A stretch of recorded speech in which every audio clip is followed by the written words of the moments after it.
যেই ব্যক্তি শুক্রবারে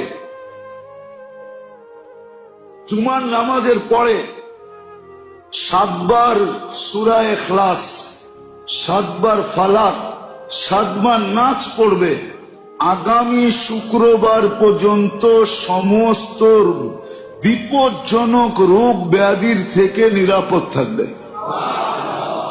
হাদিসে আছে, ফাজাইলুল ইখলাসের ভিতরে দেখা নিয়েন।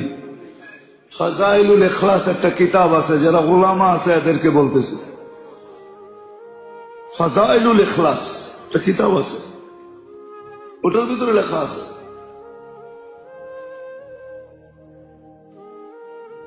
আর যদি আরো 7 বার সূরা ফাতিহা মিলায় নেয় তাহলে পুরো সপ্তাহ নিরাপদ থাকবে। তো থাকবে, পিছনে সব গুনাহ মাফ হয়ে যাবে।